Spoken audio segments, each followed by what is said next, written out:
Здравейте и добре дошли отново в моят канал. Днес ще правим един хол и то от Temu, този така популярен и нашумял сайт. Видеото е напълно не е спонсорирано. Всичко съм си го закупила сама, като всъщност това ми е втората поръчка. Първата я направих преди около месец вече. Беше доста малка, буквално 2 продукта. Общо беше всичко на стойност 15 лева. На начина, по който Temu работи е всеки ден, когато влизах в приложението, да ми предлага нови промоции, които важаха примерно в рамките на 1 час. Не помня точно каква беше промоцията, която ме подлага да направи първата поръчка, но беше именно нещо от сорта на, че ако купя дадените неща, ще получа по-голяма отстъпка. Така и стана. Реално получих 80% отстъпка, ако направя поръчка над определена сума. И така се озовах сега с продукти на обща стойност, която платих 140 лева някъде. Доста неща избрах. Буквално днес взех поръчката. Отне около 10 на дни, 2 седмици да дойде. И само съм извадила нещата от куриерския плик, но не съм ги разглеждала, така че сега ще ги разгледаме заедно, като за всяко едно нещо ще пиша цената, за която съм го закупила.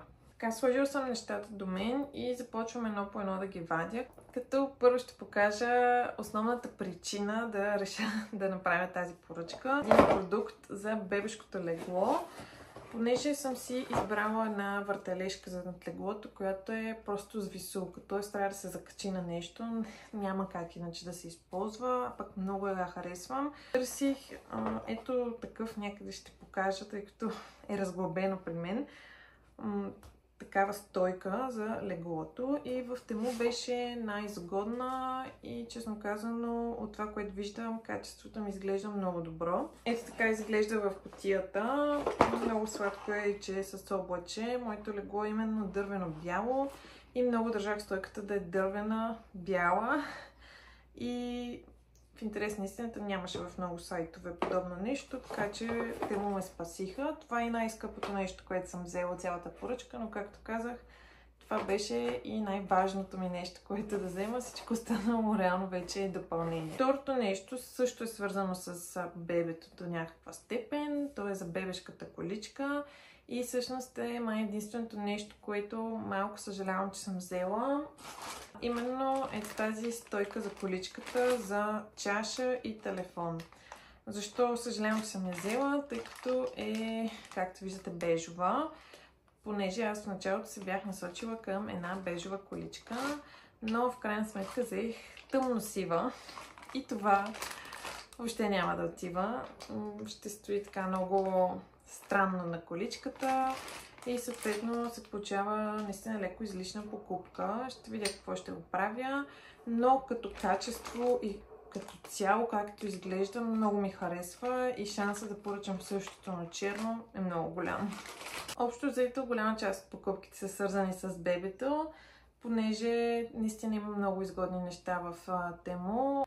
Следващото нещо е един органайзер, който изглежда наистина много добре отново. Супер красив. Освен, че мога да си го ползвам тук вкъщи. Има различни разделения. Да си го сложа на шкаф и вътре да съм си наредила козметика, памперси и всякакви такива неща. То може да бъде и чанта, което също мисля, че е доста практично. Има дълга дръжка и е лесна за пренасяне. Така че буквално мога да съхранявам най-основните неща на бебето и при път. Просто го взимаме и тръгваме. И както казах, мисля, че е много красиво. Така. Следващото нещо е такова дървено сърчице, на което да се напише името на бебчето. Виждала съм в Инстаграм снимки с подобни сърчица или кръгчета и са много сладки. И реших я да си взема едно такова, като даже взех и още нещо подобно. Ето го. Отново е дървено, пише месеци и имаме различните числа и реших, че ще е много сладко да правя всеки месец снимка с подобно нещо.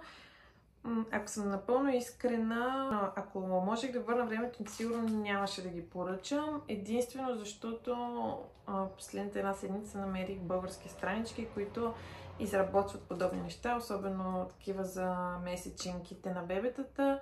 И бих поръчала нещо, което си е на български производител, но въпреки това смятам, че и тези са всъщност много готини, много добро попадение.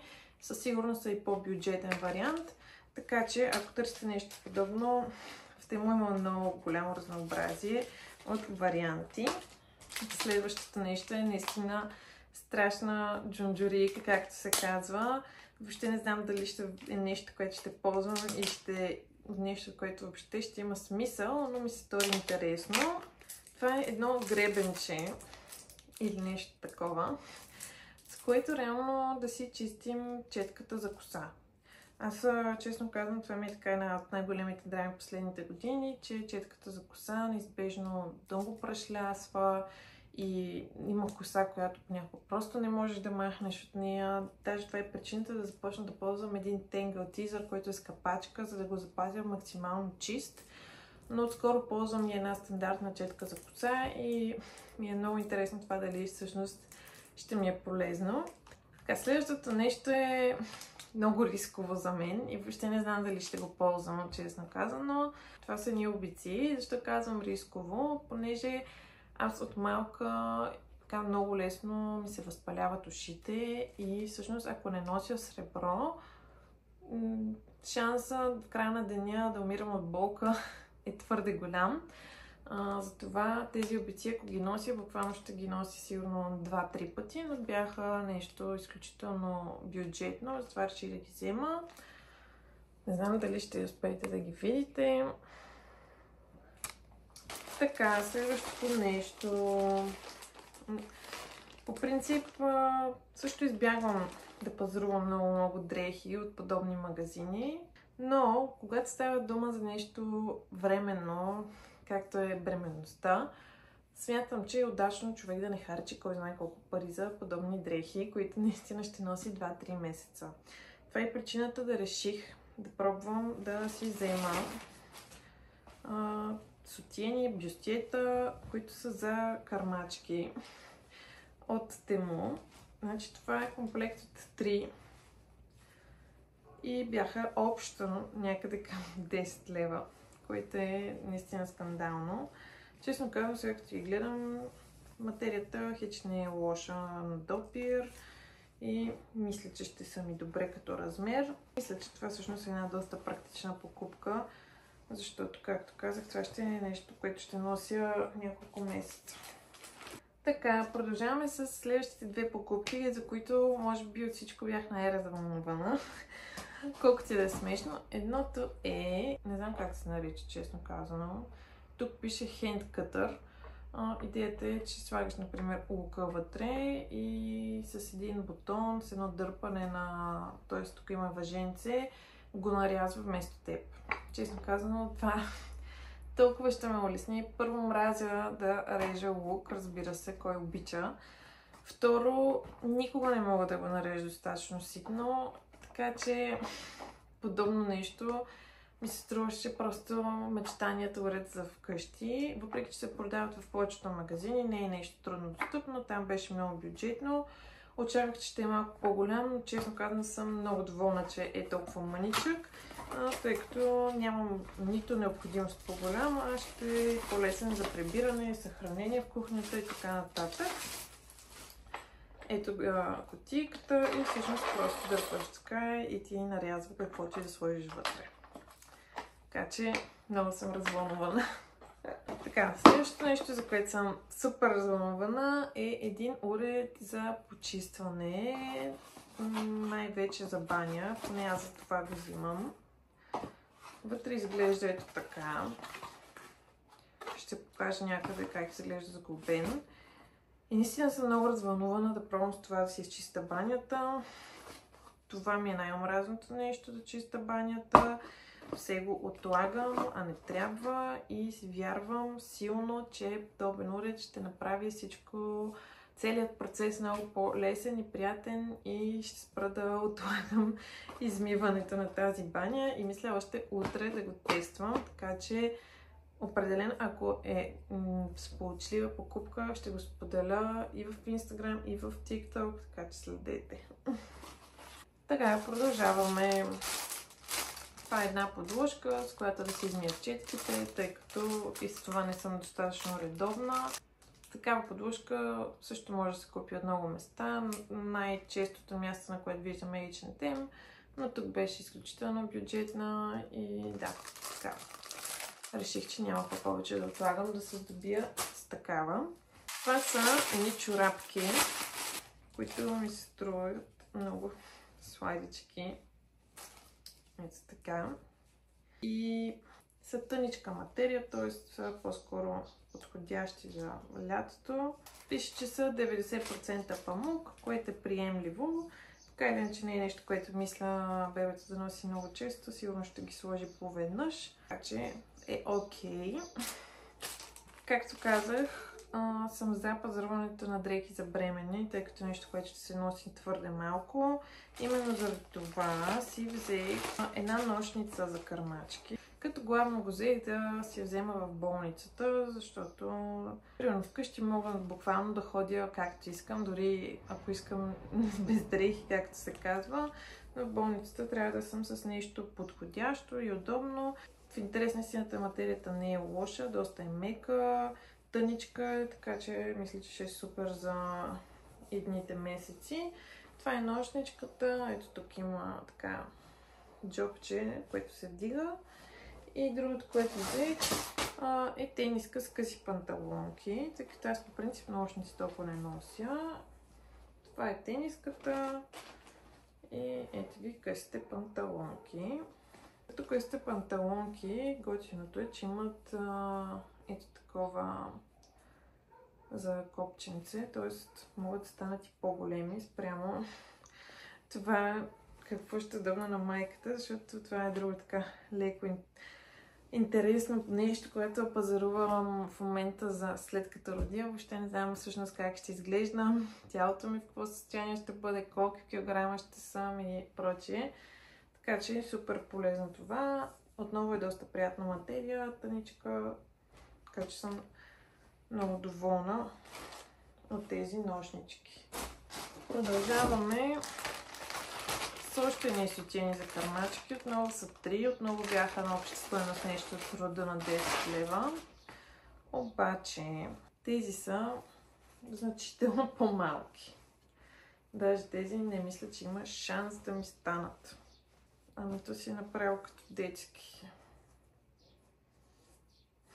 Да, това не мисля, че ще влезне в употреба, така че е по-скоро несполучливо, но може да е някаква моя грешка, поръчвайки размери.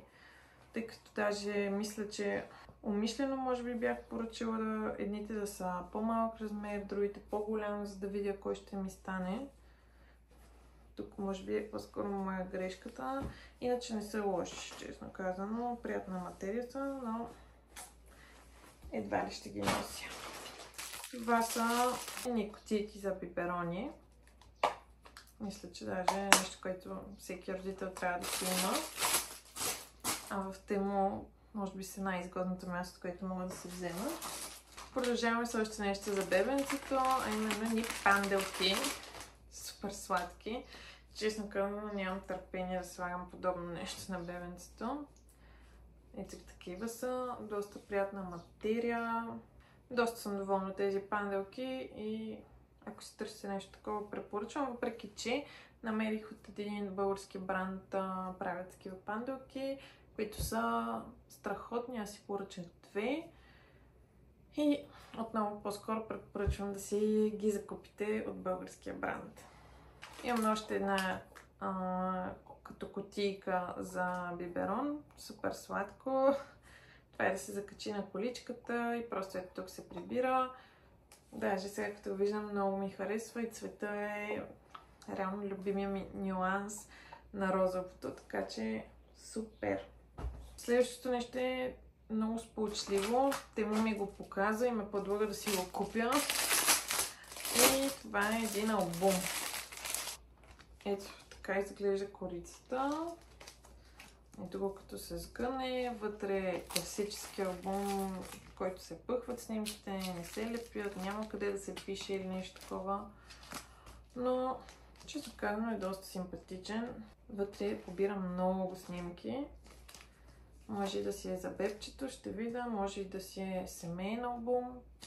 Но е така хубаво напомняне и мотивация да си изкарам снимки и да си ги събираме тук.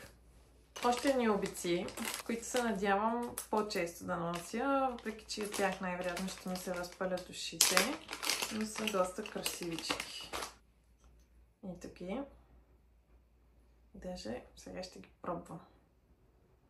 Ето ги и как стоят. Много са красиви. Не са тежки. Наистина се надявам да мога по-често да ги нося, защото много ми харесват и смятам, че почти всяка визия мога да я направя малко по-интересна. Станаха още все малко неща. Едното е нещо, което като бях видяла в Instagram или в TikTok, много ме впечатли. Не знам всъщност за какво ще го използвам. Но ето такова шишенце, в което реално вътре си слагаш какъвто искаш разтвор, маска и така нататък, серум за коса. И с това гребенче, което е отгоре, всъщност така доста по-лесно си го нанасяш по корените. Сега някой ще ми влезе в употреба. Аз обичам различни продукти за коса. До сега не съм си правила домашни маски, но пък това може да ми е мотивация да тествам. Така че да кажем, че е сполучлива покупка. Взех си и едно кълъпче за телефон. Доста семпъл, доста обикновен. Имаше голям избор от кейсове, но аз нещо така малко по-семпъл, като че ли си търсех. Нищо, кой знае какво, но все пак съм доволна. Честно казвам, от всички видеа, които аз самата съм гледала за покупки от Тему, нещата, които най-така ми будят интереса, са чисто организационните неща. Тоест разни пликчета, кутийки и така нататък. Даже в момента съм си напълнила аз количката с неща за дома, които ще видя на какъв етап ще поръчам. Та, ето, примерно това е нещо пак интересно, чисто организационно. Това пликче и всъщност идеята е да се ползва за мокри кърпички. Ето тук да се сложи плика вътре и така да се дърпат. Да е просто по-естетически красив плика и да можеш да го закачиш някъде. И реших, че може би за бебето нещо подобно ще ми е полезно. Доколкото може да бъде полезно подобно нещо. Но, както може да се предположи, не е било кой знае какви пари. Просто реших да видя и да го пробвам. И стана последното нещо, което е пак организационно. Пликчета. Честно казвам, не знам, когато съм ги поръчвала, имала ли съм в главата идея за какво ще ги ползвам. В момента не ми е много ясно, но предполагам, че се ще измисля. Тези са доста големи. Значи първо, че са доста. 10 пликчета са. Големички са. По принцип, нещо подобно може би бих ползвала за бельо. Тук може би и обувки ще влезнат, се замисля. Това за път за обувки може би ще е най-подходящо. Защото, честно казвам, това, което не ми харесва как миришат. Мириш много силно на гума. И този тип миризма, която не съм сигурна колко ще се отмирише и съответно не съм сигурна колко бих си сложила дрехите вътре или особено бельото. Така че това, което сега ми хрумва е, че бих ги ползвала за обувки, като пътуваме. Но ще видим. Това е всичко, което взех от Тему. Аз, честно казвам, съм много доволна от тази поръчка. Даже съм готова да направя нова такава, тъй като беше лесно да ги поръчам. Доволна съм от нещата, които са дошли. И, както казах, има така или иначе вече неща, които съм си харесала.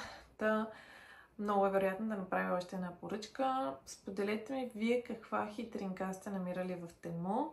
Аз, например, тази гъба, която ви показах за чистенето, я бях видяла от една друга инфлуенсърка, която така ми спечели веднага интереса. Иначе подобен продукт въобще не бих се сетила дори да потърся там. Така че ще се радвам да ми споделите някакви хитринки, които мога и аз да си разгледам и евентуално поръчам от този сайт. Това е за видеото днес. Може да ме последвате, ако ви е харесало, да харесате видеото и ще се видим в следващата.